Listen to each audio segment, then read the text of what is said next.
Welcome to the Next Talk podcast. We are a nonprofit passionate about keeping kids safe online. We're learning together how to navigate tech, culture, and faith with our kids. Avoid crazy parent mode. Why is this important? I want to start with a little story. When my daughter first earned Instagram, and I say earned, you guys know I do not believe in a kid just turning a certain age and getting a phone or getting social media. It has to be based on their behavior. So you can say be 14 and do this and this, but it can't just be a birthday. It's got to be more about their behavior. So my child had earned her first social media platform, and we were kind of learning, what it was like to post and that sort of thing. And one day I was making dinner and she rounded the corner and she had her phone in her hand and her eyes were wide open. And I knew in that moment it was going to be like important. And she said to me, Mom, I'm scrolling Instagram and so posted beautiful pictures of a wedding. And that was back in the day when you used a lot of hashtags and it said hashtag wedding. And she said, I clicked that hashtag because I wanted to see pretty dresses. And what popped up was just porn, like naked people everywhere, guys. And so she's telling me this and she's showing me this. Old Mandy would have literally looked at my child and said, I tried to be cool, Instamom, but we are done here. Delete the app. That's what old Mandy would have done. But new Mandy, being aware that creating a healthy relationship is what's going to keep my kids safe online, right? The Next Talk way. Understanding that new Mandy did not respond in any way like that. Instead, I said to my kid, I am so proud of you. Thank you so much for sharing that with me. You saw something online and it made you feel weird and you knew it wasn't right and you told me. And because you told me, you can get a new app today. Now she lit up. I mean, this was years ago. It was an experiment. Like I didn't know what I was doing. So I kind of had to reel back a minute and said, okay, you can have a new app, but I still have to approve it. I still have to make sure it's safe for you. I didn't realize at the time what I was doing. I knew that I had to build a healthy relationship with my kids about what they were seeing online. But looking back all these years, you guys, that moment was one of the foundational moments of us becoming a Next Talk family. Because I want you to think about something. Had old Mandy responded the way I wanted to, okay, and I would have made her delete Instagram and we're done here. The next time that she goes to a neighbor's house or a friend's house or she is shown something online, is she going to tell me? No, because then I'm going to not let her hang out with that person or I'm going to take away whatever because that is what the setup is in my home. I'm creating, it feels right. It feels right because you're protecting your kid. But what it's actually doing is creating an environment where they're going to lie to you because they don't want to tell you because then they lose whatever they want to play or whatever app they want to be involved in. New Mandy, on the other hand, new Mandy is creating positive reinforcement. You tell me, you get more freedom. If I can trust you, you get more online access, right? And even that night, I crawled in bed with her because, Deuteronomy 6, and 7 says, talk when you're going to bed. That's one of the key times. And I remember scratching her back and I just asked her, are you okay after seeing all that? I saw those pictures. I reported it. I saw even more. Are you okay? And we were able to have a conversation that night. And it was a long conversation. But I said to her, honey, when you see stuff like that, when you see pornography, it changes the way you see people. And so tomorrow when you go to school, you may think different things in the locker room or in the bathroom or whatever. You may think different things because of what you've seen. That's why it's so important to protect your heart and mind. You have to guard yourself, what you're going to allow in your heart and your mind. And then we also talked about how porn objectifies people. We're more than body parts. We've got skills. We've got a purpose on our life, right? That we're called to, that we're created for. And porn just makes it about body parts. We're more than that. We shouldn't be objectified.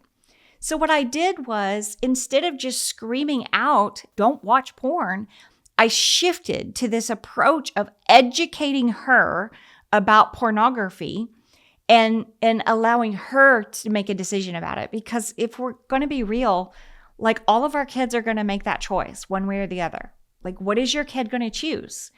And if we just are continually saying it's bad, don't do it, I don't know. But when I was a teenager, that didn't work with me at all. So it's really about the educational piece of why we want you to choose not to watch pornography. But had I responded in crazy parent mode, I would have shut out all of this conversation in our home about pornography and the dangers of it and why they should guard their hearts and minds from it. So we've got to be really careful to overreact. Now, if you're like, oh no, last night my son brought me something that he was playing on Roblox and I made him delete it and I went psycho. Okay, guess what you can do now? And I've had to do this many times before. You can go back to your kid and apologize. It goes something like this.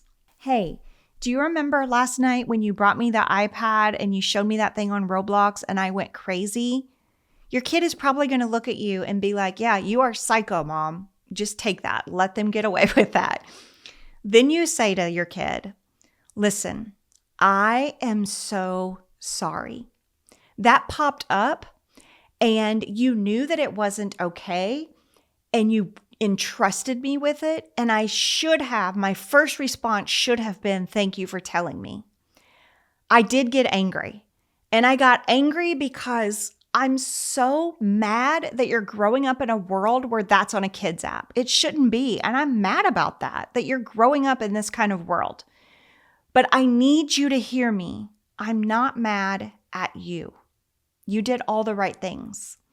And so if you and I can keep working together to keep you safe, we're going to be fine. But I need you to keep telling me these things, reporting these things to me. And my end of the bargain is I promise not to go crazy parent mode. Now, I do want to say a disclaimer about this crazy parent mode talking point. Sometimes when we are very calm all the time when our kids tell us, we may need to adjust. And what I mean by that is it's okay if your kids are doing something super dangerous and they see you elevate your voice or be very stern with them that this is not okay. That is not what we're talking about here. And an example of this would be like your 4 or 5-year-old runs out into the road, right? You're going to elevate your voice. You're going to say, stop, because it's dangerous. That is okay. That's not what we're talking about here. When I say avoid crazy parent mode, what I'm talking about is all the time you're at a level 10 when you should be talking to your kid at a level 2 or 3, right? And some of us are guilty of this, that we respond all the time in crazy parent mode. That is not going to be effective. It's not. My default is to overreact like that. I've had to do a lot of work on myself to make sure that I do not respond this way. My husband, on the other hand, he's very logical. He never raises his voice. But you guys, looking back over their childhood, he raised his voice at my kids probably 2 or 3 times. Like I could vividly remember. And my kids still talk about it today. Those were big moments when they were like, whoa, I am in big trouble right now. I should not have done this. But he was able to do that because on a normal basis, he was not doing that. It can't be the normal. So when we say avoid crazy parent mode, it's part of the nextTalk10.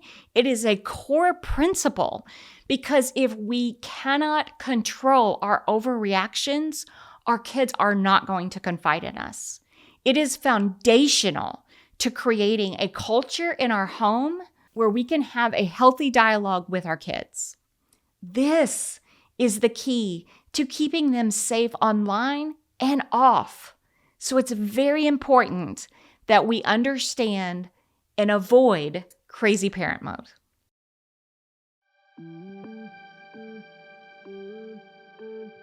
NextTalk is a 501c3 nonprofit keeping kids safe online. To support our work, make a donation at nextTalk.org. NextTalk resources are not intended to replace the advice of a trained healthcare or legal professional, or to diagnose, treat, or otherwise render expert advice regarding any type of medical, psychological, legal, financial, or other problem. You are advised to consult a qualified expert for your personal treatment plan. Our Next Talk podcast is in the top 2% of over 3.4 million podcasts ranked by Listen Notes. But now we're also adding YouTube. So this is a whole new thing we're doing. If you could like, subscribe, and comment on these videos, it would help us so much. We appreciate y'all.